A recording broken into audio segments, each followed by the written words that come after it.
Well, good morning, everyone. Good morning and welcome to the TEA, Texas Education Agency, and the Texas Department of State Health Services webinar this morning. We thank you all for coming on in.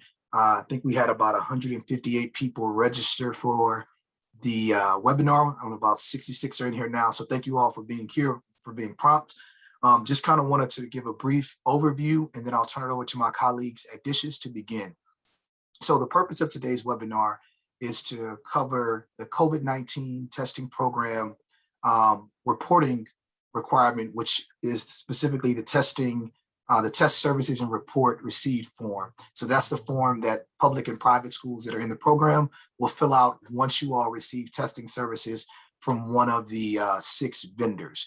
And so I know a lot of you have started that, some of you may not have, but quite a few changes have been made to that document or to that form over the last few weeks because we've added vendors and some of the previous vendors have changed up some things. So welcome to everyone. A couple of more things. When I turn it over, DSHS will go through their presentation and then we'll have time at the end to take questions. If you have questions throughout the webinar, please drop them in the Q&A feature at the bottom. I know that there's a chat feature that many people are used to using, but we ask that you use the Q&A feature so that we can keep a record of what you've asked. If we don't get to your questions today, we will email you separately to respond, or if not, give you a call. This webinar is being recorded and will be posted along with the webinar presentation later this week, or if not, early next week. Last thing, this focus today, once again, is for the COVID-19 tests and services received report form. That's this training. I know there might be many other questions, but if it's not related to this form or the vendors, we ask that you hold those questions and either email us a COVID case or contact us separately. So thank you all once again for joining us. I'll turn it over now to my colleagues at DSHS to begin. Good morning, everyone. My name is Shannon Richter, and I'm the Analytics and Information Management Manager with the Texas Department of State Health Services, Regional and Local Health Operations Division. We've been working with TEA for almost 2 years now on COVID case reporting and this testing project. This morning, I'm going to walk you through one of the reporting requirements for the Reopening Schools Grant, the COVID-19 Test and Services Received Report. There have been quite a few changes to this form that we need to review. But before we begin, I'd like to start by thanking all of you for your patience and flexibility as we begin the spring semester. I know that the school systems are working hard to incorporate testing and case reporting into your regular routines. And there's a lot of extra things going on. Things have been a little extra crazy with the Omicron variant right now. So just know that you and all of the work that you are doing is appreciated. So what are we going to be covering today? We're going to be talking about the big picture of the administrative parts and processes of the grant and some key things to know about reporting. So let's start with the big picture. You may be asking yourself, why is this report necessary? There wasn't a similar report under last year's program, and the answer is because under last year's program, the Abbott Buy Next Now kits were provided free of charge from FEMA. The products and services available this year are being provided through the American Rescue Plan Act of 2021, and funding is being distributed through the Centers for Disease Control as a grant. As you may know, grants come with strings attached. The Texas Department of State Health Services was awarded $803 million. That's a lot of money. As the grant recipient of those funds, DSHS has the responsibility to be good stewards of that money and to ensure that reporting requirements outlined in the grant are met. We need to ensure that we only pay for what is received and that schools don't spend more than their fair share as determined by their allocation. Just as I'm sure you all carefully reconcile your bank accounts each month, and that when you buy something on Amazon, you always make sure that you received what you ordered and you only get charged for what you received, DSHS needs to do the same. Imagine you're DSHS and have hundreds of thousands of dollars for products and services delivered to about 1,200 different school systems each month. It's a lot of work and we need your help to do it. So let's talk briefly about the process. The process begins when school systems place an order with a vendor. Ideally, school systems should order tests and services just once a month for your baseline testing needs. We know there will be exceptions, but they should just be that, exceptions. The expectation is that tests should not be stockpiled. This is especially important now as rapid antigen tests are in high demand and relatively short supply. Although, keep in mind, you can always incorporate PCR testing into your testing plan. Next, we go to receive. Did you get everything you ordered? Hopefully you do. But if not, discrepancies are going to be very important to track and document. Make sure your testing coordinator follows up with the vendor about discrepancies. Please do not rely on the vendor to tell you what you received, because we have found instances where the vendors were wrong. Please count your tests. After you receive your services and goods, you need to report within 48 hours of the date they were received. Now, there's some exceptions to that for staffing, and we'll come back to that. DSHS then uses this report to track school systems expenditures against their allocations. The balance on allocation is updated regularly by TEA so that school systems can monitor their expenditures and stay under their allocation. It's a good idea for school systems to also track their own allocations. We then come to invoice reconciliation. Once a month, vendors submit their invoices, and then we, DSHS, TEA, and school systems will work together on invoice reconciliation. State agencies have 30 days to pay invoices, and invoices paid late will accrue interest. I don't know if you're like me, but I don't like paying interest, especially when we're using with taxpayers' dollars. The process starts at DSHS. We'll compare your tests and services received report to the vendor's invoices and supporting documentation. If they match, great.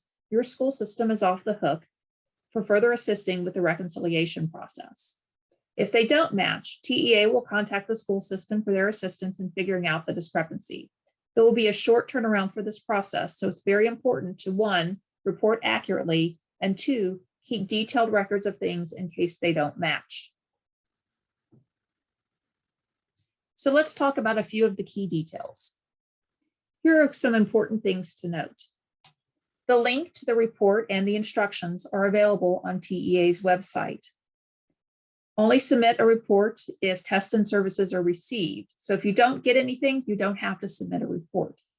Reports, again, must be submitted 48 hours after the receipt of goods and services, and delayed reporting will impact our ability to track use of allocations and reconcile invoices.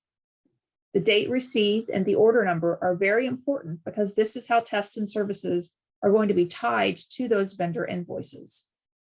On the report, only products and services received from one vendor can be submitted at a time. If you're working with multiple vendors, you'll have to submit separate reports.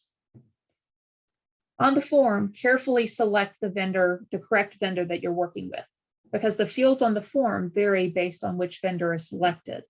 Selecting the right vendor will ensure that the right information is entered, and that will assist with the reconciliation process. Please don't select a wrong vendor just to meet the 48-hour requirement. If you have any questions or issues, please email tcecsupport@dshs.texas.gov. And don't worry, that email will be shown again at the end of the presentation. And then remember, required fields are marked with a red asterisk. So let's dive into the form. The first section is section 1, which has information about the school system. For public schools who are submitting their COVID-19 case reports, this section will look familiar. So here's the information that is in section 1. School type, you'll either select whether you're a public school system or a private school. You'll then select your ID number. You can start by typing in your name or number. For school systems, this is the district number. For private schools accredited through TEPSAC, this is your TEPSAC number. All other private schools are assigned a unique identification number, and TEA provides this number to you. Next is the authentication code. This is a code that TEA provides. For public schools, this is the same number used for case reporting. For private schools, this number is again assigned to you when you opt into the program. This form will not save without the correct code tied to your school system. Next is the reporter email. This is important because the confirmation report with details of the submission will be sent to this person. And also, this is the person we will contact if there's any questions about the report. You can only enter one email address in this field. Next is the reporter phone number in case we need to contact you about the report. And then there is a reporter comments field. This one is optional. If you have any of the pre-populated information that's correct or have other issues, you can enter those comments here. For example, if you're a charter school with campuses across the state, it might be good to note which campus and location that order went to. It would also be a good place to note if you only receive a partial order. We do review these comments. The final field in this section is the vendor. Again, only one vendor can be reported per form, and sections 2 and 3 will vary depending on the vendor selected. Now let's move to section 2, testing products. This is the simplified version of what this section looks like. At the top of this section, and we've actually moved this checkbox. There's this box for no tests were received to report. If you are just reporting staffing, that is the only, and you don't have any tests to report, that is the only time you want to check this box.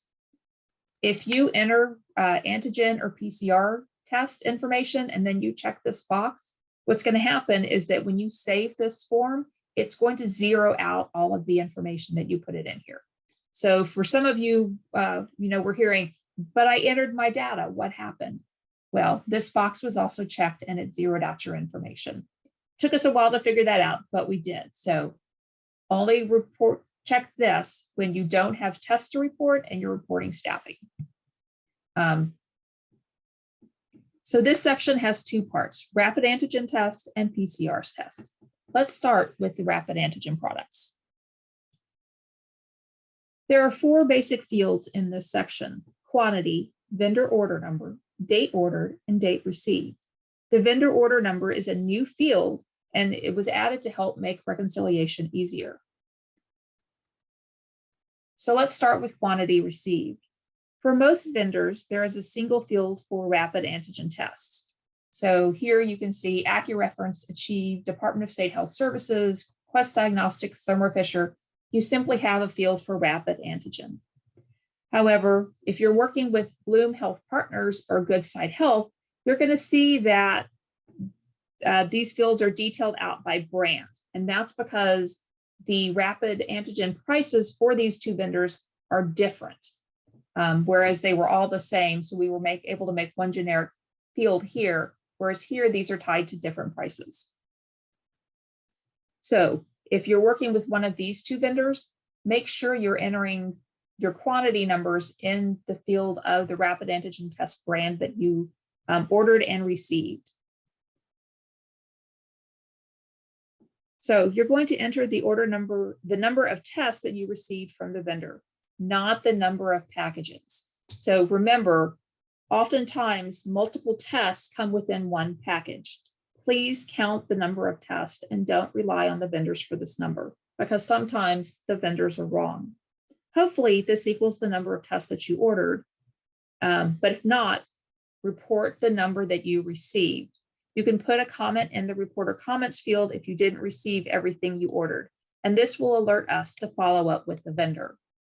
Once a number is entered in the quantity field, then the other fields will appear.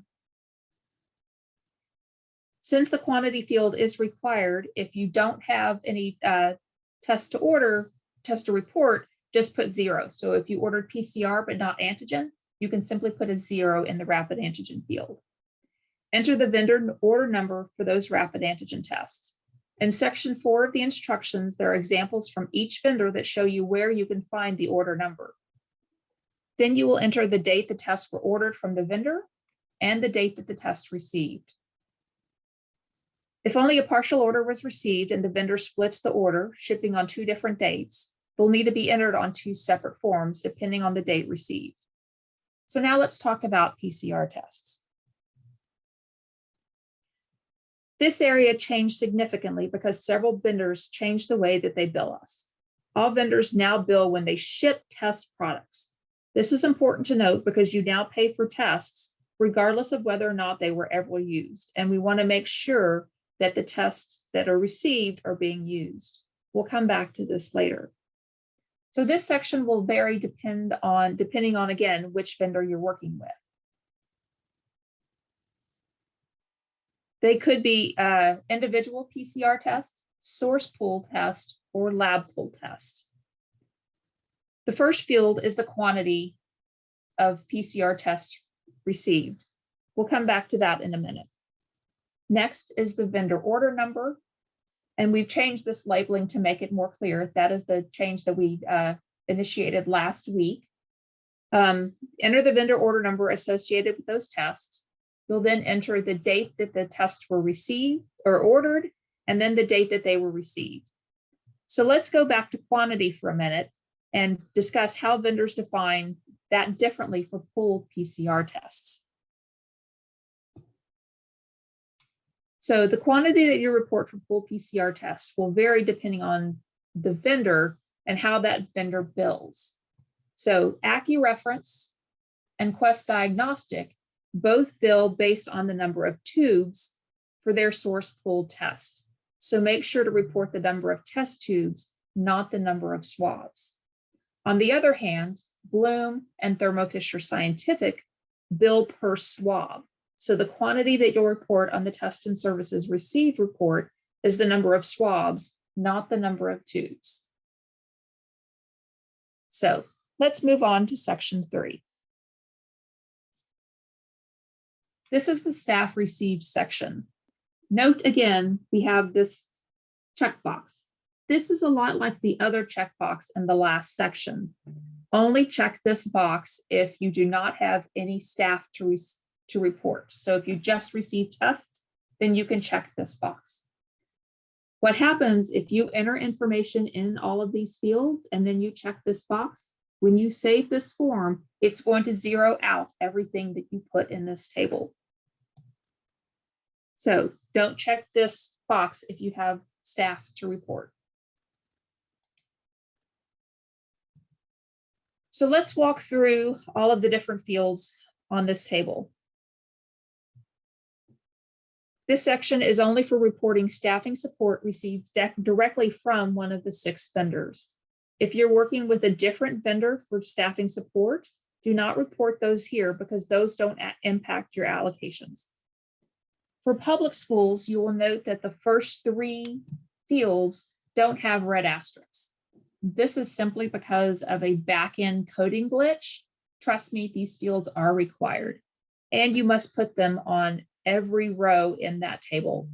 By not doing that, the staff associated in the table that you're putting in will not be associated with your school district, and it will mess up the allocation tied to your school system. So please put this on every row. Failure to do so will mean that we'll have to have you resubmit your report. We then have staff member name. So this is the name of the vendor staff who came out and helped with testing at your school system. Please enter the first and the last name. Unknown is not an acceptable option. Please ensure you're getting the full name of all vendor staff who are providing on-site support for your testing program. You'll then need to enter the dates on site. Enter one staff member's name and one date per row. If a staff member is on site for multiple days, then enter that on a separate row. Please use the calendar rather than typing in the date. Sometimes we all forget that we are now in 22-22, and so we're seeing some incorrect dates, or maybe we just key it wrong. We've seen some early 2000 dates. Accurate dates really help us reconcile those reports. For hours on site, please round to the nearest 15 minutes. The next field is testing support provided. So this is where you'll simply select, did that staff member provide support for rapid antigen test or PCR test? This final field is something that will automatically generate when you save this report. These record ID numbers will be sent in the confirmation email that you received after checking save. If you need to make a correction to the report, then you can use this record ID number and send it to DSHS so that we make sure we can correct report can be identified. So a few staffing tips. Rounding to the nearest 15 minutes. So 15 minutes is 0.25, half an hour is 0.50, and 45 minutes is 0.75. We'll go into some efficiency tips when we actually walk through and do a demo of the actual report. So let's do that now.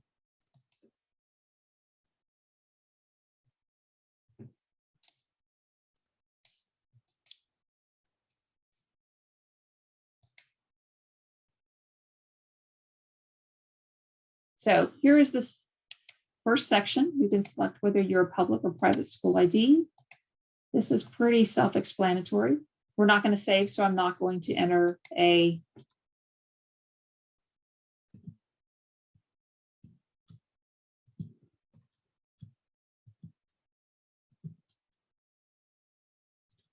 so enter your email, phone number. You can put in your reporter comments, and then you have the different vendors to select from. I know many of you are working with the Chief Health Management, so we'll select them. So if I just want to enter testing or staff information, I'm going to check this box. It will close up this section too, and it will take me straight to the staffing supports section. However, if I do have testing information to receive, once I enter in the quantities, then here you can see those other fields appear. Again, check section 4 of the instructions to see where you can locate the order numbers for each of your types of tests. And again, we want to use the calendar feature to select our dates.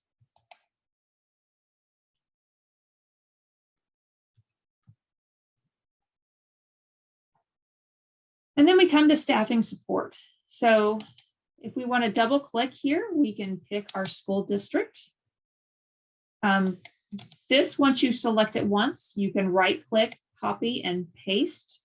This makes it easier to enter multiple. You can see as you enter down, if you have a lot of staffing to report, once you get close to that line, additional lines will appear. Once you enter that district number, you will then get a selection of which school campus they were at. And then once you fill in that campus ID number, it will give you the school name. And then we can do our staff member names. We can select what date they were on site. So once you start typing, it will also bring up that calendar feature. Number of staff hours, we can say that they were there 4 hours. We double click here, we get this drop down box, and we're going to say that they provided rapid antigen collection. So again, if Jane Doe was on site multiple days, you can right click again and copy. This makes this, we need to right click on the school number, not the name.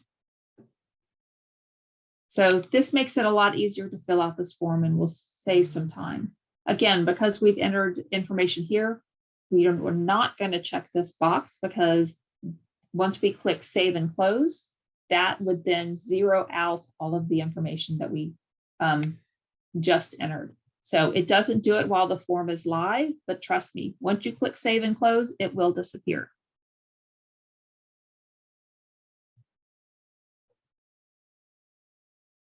So let's talk about a few tips from the DSHS reconciliation team. So we talked a lot about that no tests, no rapid antigen or PCR test received report, and that no staffing support checkboxes that will zero out your information. So make sure you meet it when you check those boxes. The second thing is to make sure that you're reporting the number of tests, not the number of boxes. So keep in mind, multiple tests can come in one box. So count the number of tests. Reporter comments field. Again, this is a good field to give us additional information or let us know if you're having issues. We are looking at those tables on those comments on a regular basis.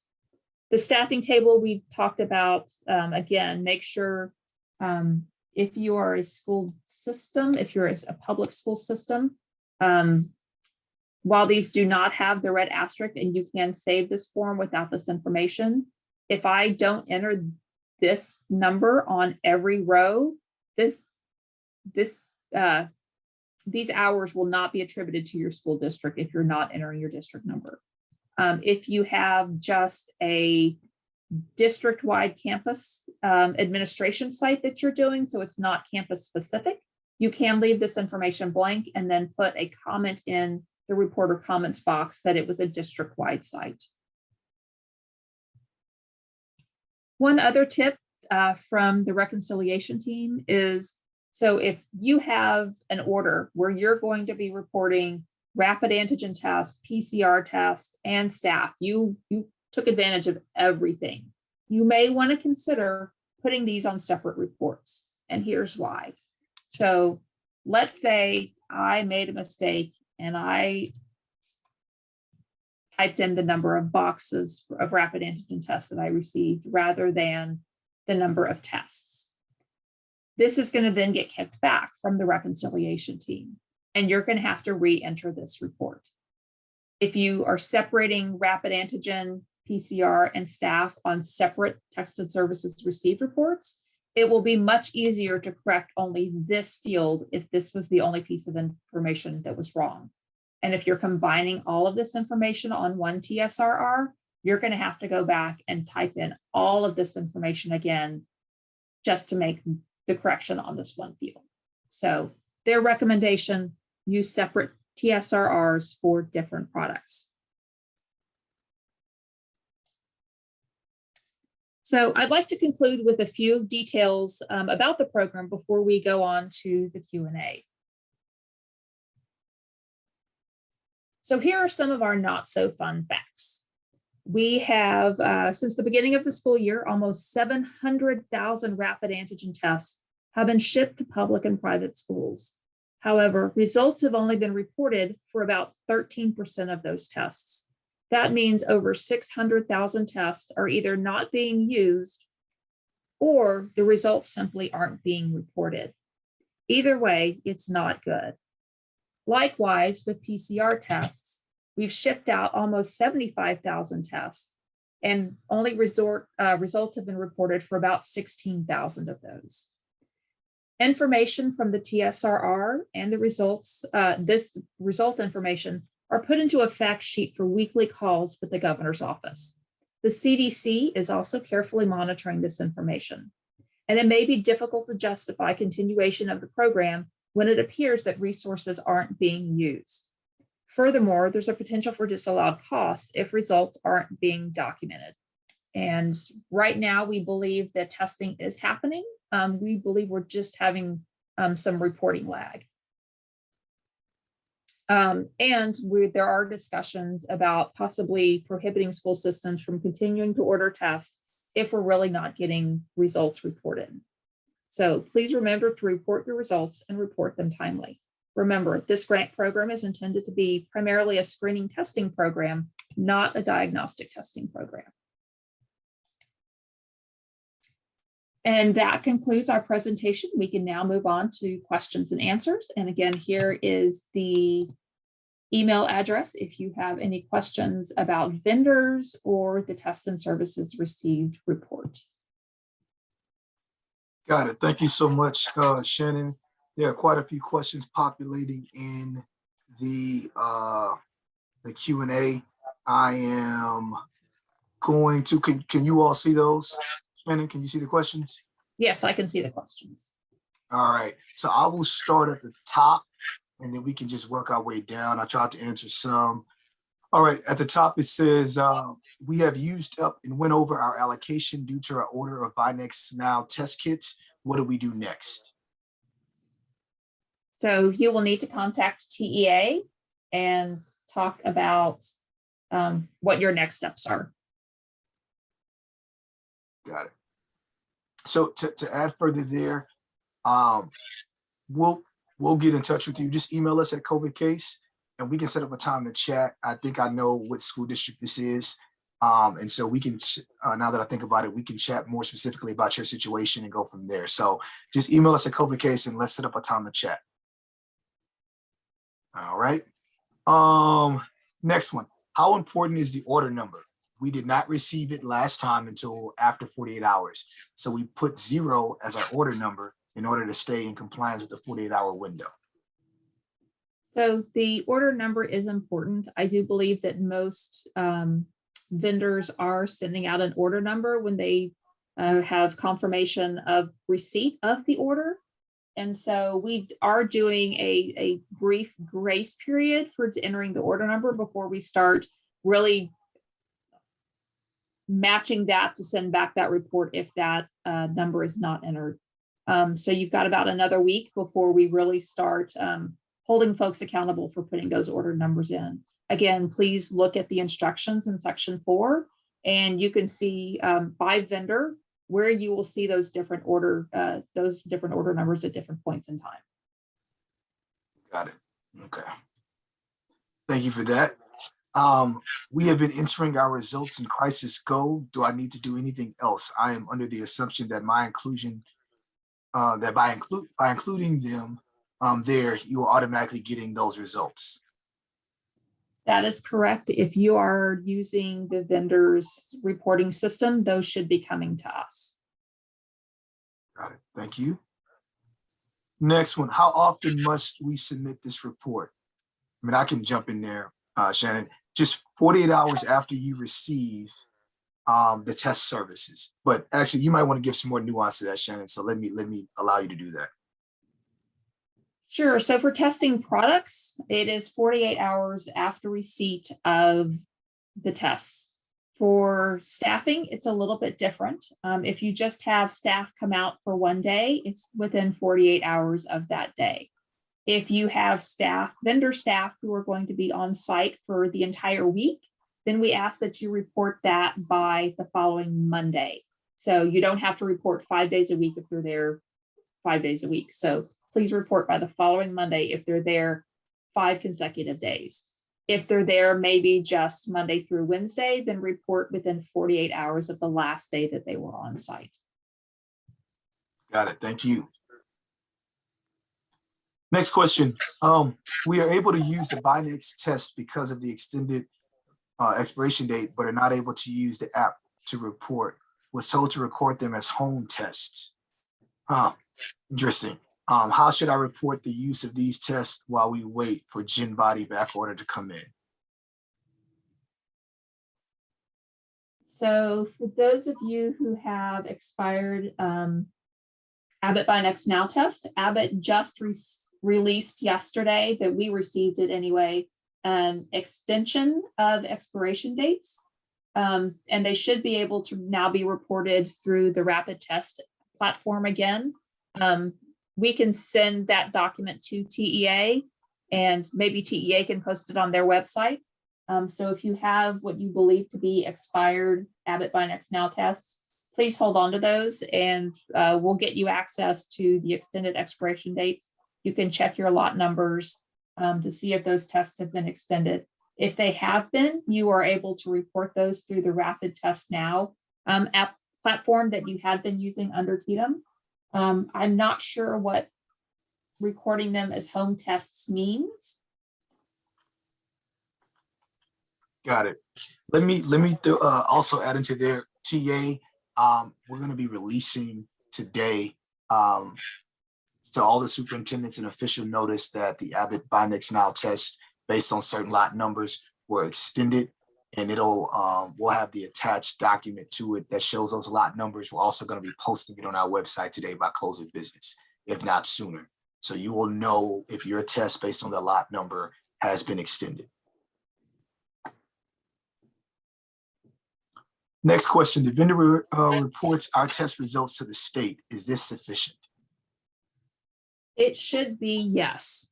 However, we are aware of some issues with one particular vendor where some schools are doing manual reporting, and we're having some issues with that manual reporting up through that vendor. And so there will probably be an announcement coming out soon about that particular vendor. It sort of depends on what vendor you're working with. Got it. Thank you. Our first shipment of tests expired in December. How do we report expired or unused tests?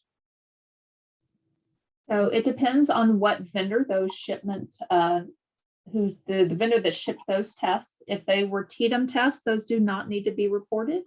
If they were from one of our current vendors, we are working to add another field to the test and services received report that you can report expired tests. Again, if those happen to be Abbott by Next Now, please hold on to those because they should be, many of those expiration dates should be extended. If you had a very short turnaround time, depending on when you received those, please let TEA or email TCEC support. We are concerned if we have issues with vendors shipping out tests with very short expiration dates. So we've asked vendors to not ship products that have less than a 6-month out expiration date. And so if that's not happening, we would like to be aware of that. Got it. Thank you. This next question I'll answer. It says, how do we receive additional funds from the grant to pay district staff pulling double duty?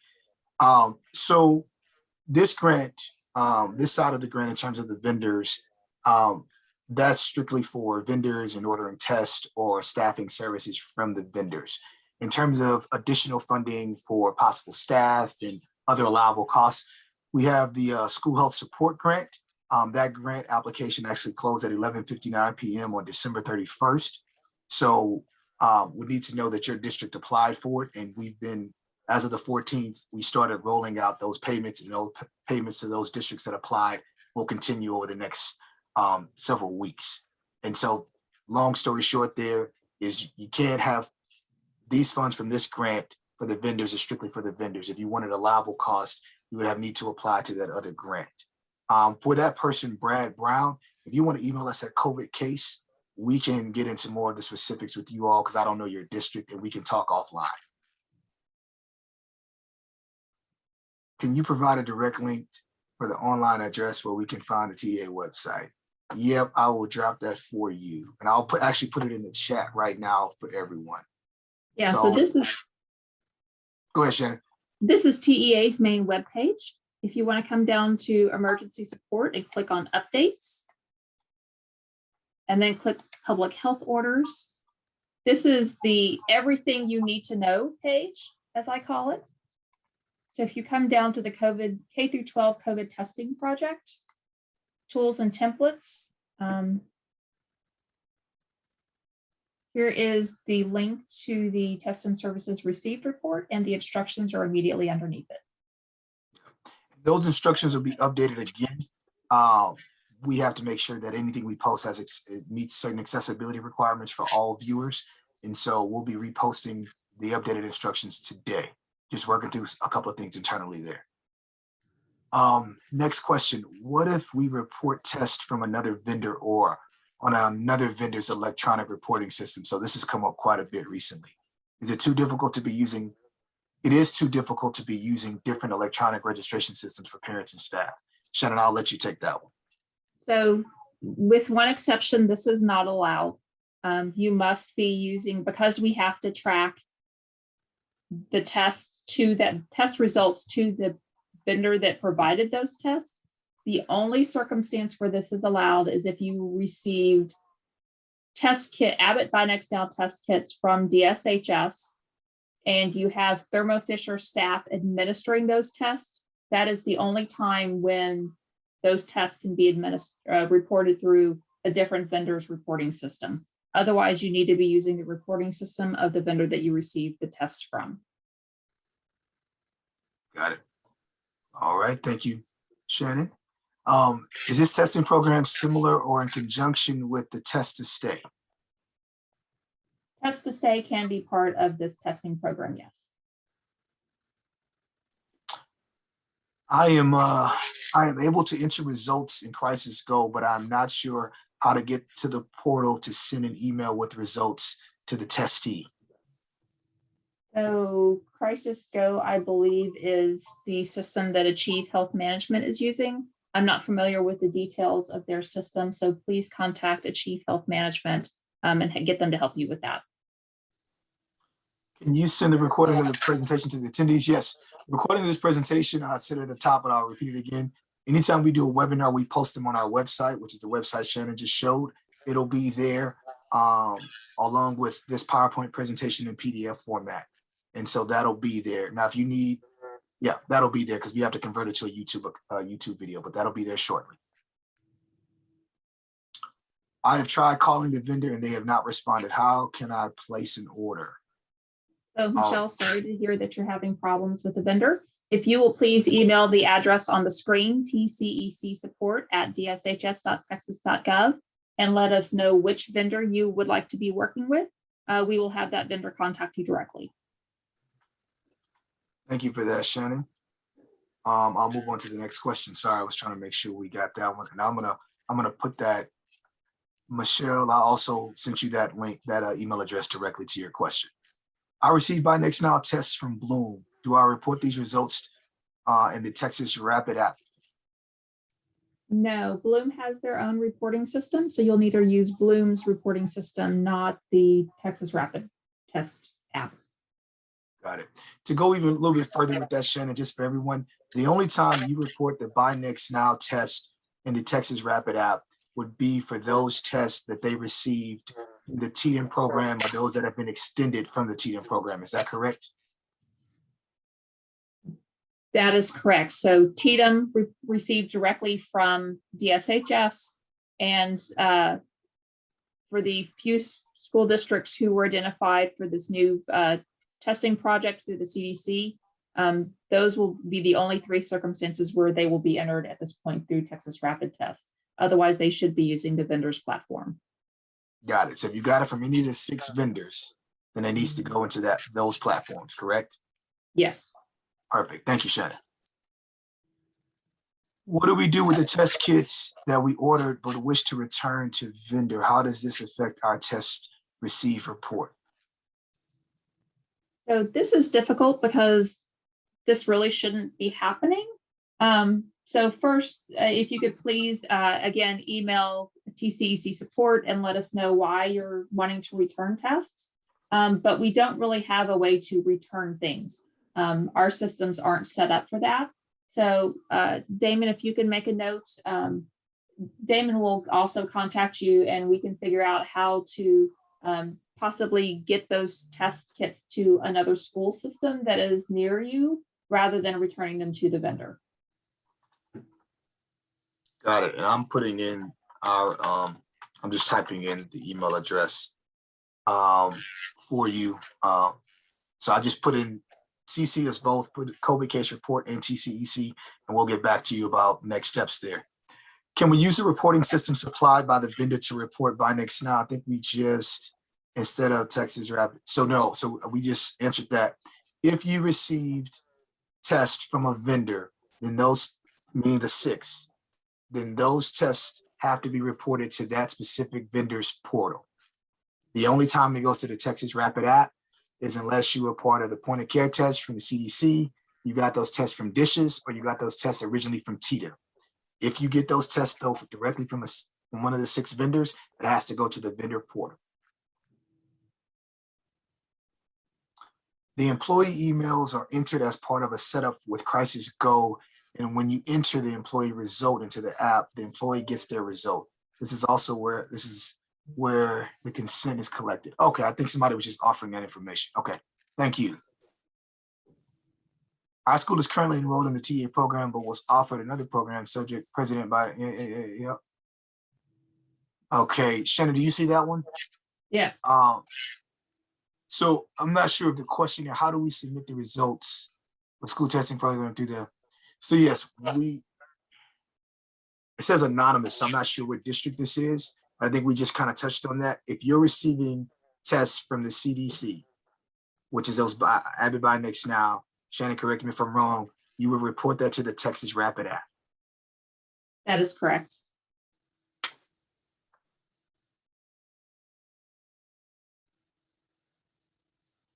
All right, we still have about 16 minutes left.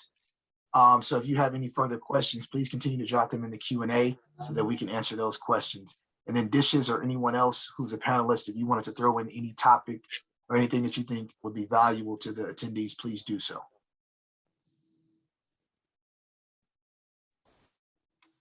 One thing I'll say is please continue to visit the TA website. We update it weekly, especially on Thursdays. Would be a good day if you just say, hey, I can only check it once a week. Then Thursdays by close of business would be a great time to check our website because we're often updating and posting new information. So you definitely just want to be going there because we try to provide as many resources as possible. New question, where is the expiration date on the Abbott tests? The expiration date should be both on the box and the actual test itself. Yeah, and what you want to do, look at the actual test itself and look at the expiration date on the actual test. Because there has been some times where the lot number was, or the expiration of things were different. So look at the actual test itself. Oh, I'm on mute, here we go. If we have questions about the school health support grant, we need to send them the COVID case. Yes, ma'am, that's correct. Someone put in the chat, definitely continue to put your questions in the Q&A feature, but I'll read this from the chat. Just to clarify, school districts report information on the names of district staff that conduct testing each day. Shannon, do you see that in the chat? Yes, no, the only staff that you're going to report in section 3 of the test and services received report is vendor staff, because what we're doing is tracking how much money you're spending of your allocation. And since your school staff are free, we don't put them in the report because you don't want to have your allocation docked for those. So you're only going to report vendor staff on that section.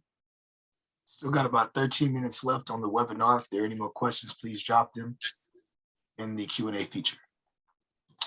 We are a private school and we order by next now rapid tests. How do we, okay, how does it report, please? I'm confused. So go ahead, Shannon. What vendor did you order the Buy Next Now rapid tests from or receive them from? Who provided you the Abbott Buy Next Now tests? Maybe they're typing. Yeah, that's going to be important because depending on where you got the tests from, who you received them from, that'll let us know where you need to report the test. And if you want, you can also email COVID case report or the TCEC support mailbox, and we can walk you through the reporting process. Will you post the schools that opted into the school health support grant?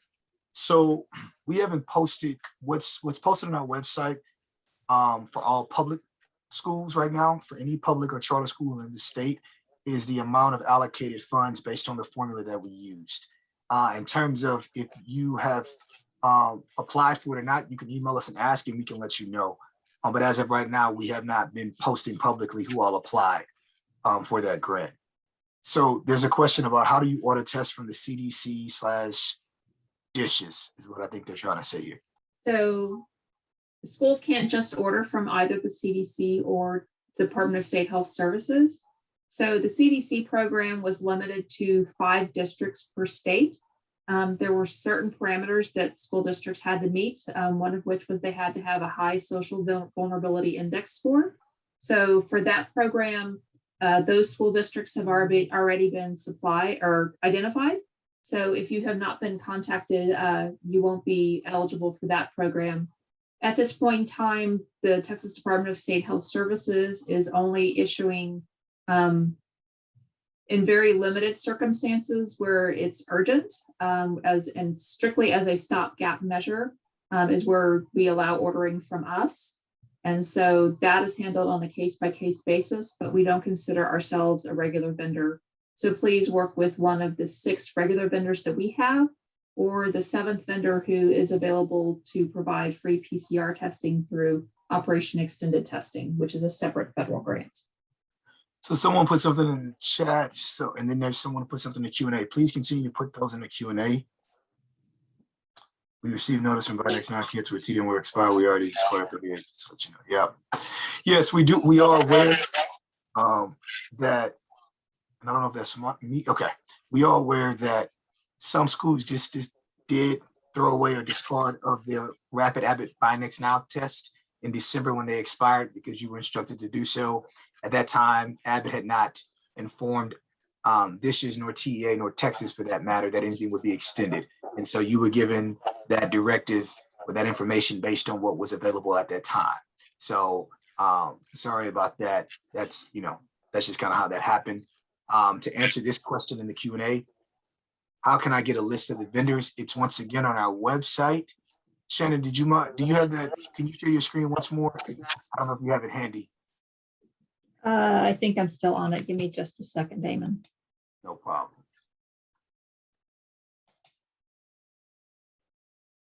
And I'm also going to send you all that direct link, but here's how you find it on the website. So this is the same website that we showed you earlier. So back under K through 12 COVID testing and projects, we're going to come under tools, templates, and resources. And the second bullet down is the vendor resource sheet. If you click on this, and you may need to make sure that you're refreshing your browser and clearing your cache. But this will pull up in just a moment. This is what the vendor resource sheet looks like.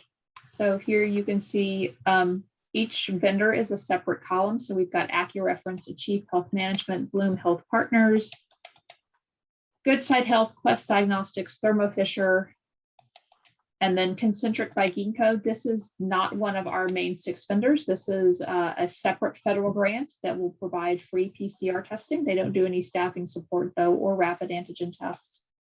But this vendor resource sheet will tell you the different types of rapid antigen tests they receive, the different PCR tests that they provide, whether or not they provide staffing support.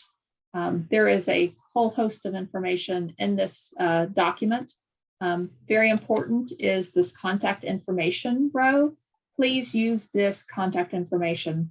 We do hear complaints that vendors aren't being responsive, but oftentimes this is because someone is going through a contact method other than what we have listed here. These are customized contact information for our program.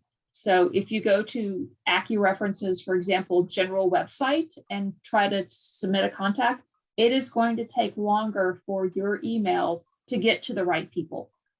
So please, please, please use this contact information. Don't ask Google because Google will not give you the quickest answer in this circumstance.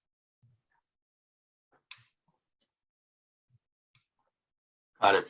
Thank you, Shannon. We have another question in the chat. Definitely encourage folks in this last 5 minutes to continue to drop them in the Q&A so we can keep a record of it. But the question reads, even though teaching staff and students who are positive are being reported to DSHS, as the testing coordinator, am I supposed to be reporting those who are positive as identified by our vendor? I don't know if you can see that question in the chat, Shannon. Yes. So there's multiple reporting going on right now.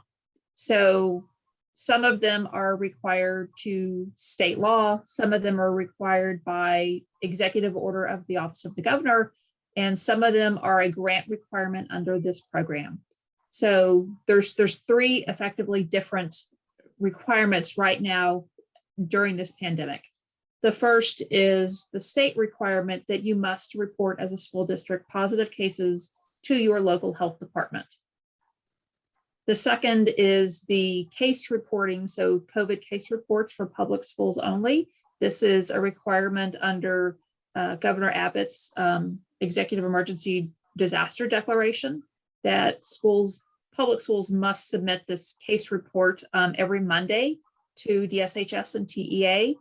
And then the third is the grant reporting requirement.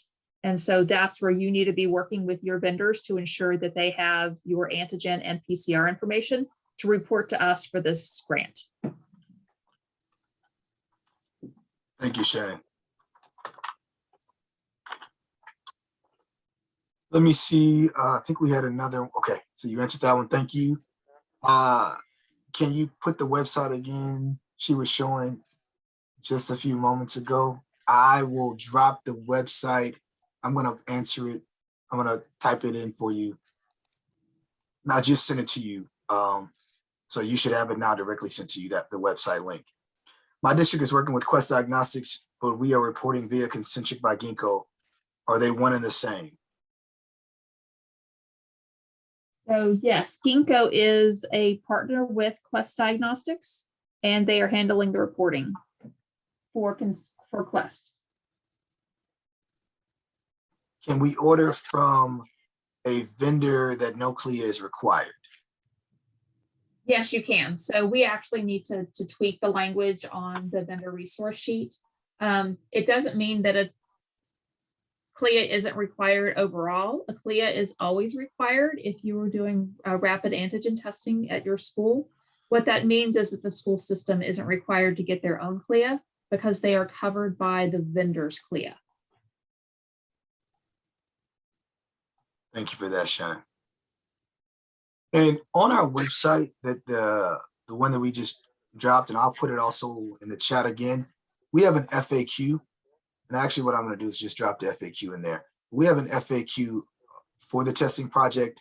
And so a lot of the questions around the CLIA waiver and reporting have been included there. So I'm dropping, it's in the chat.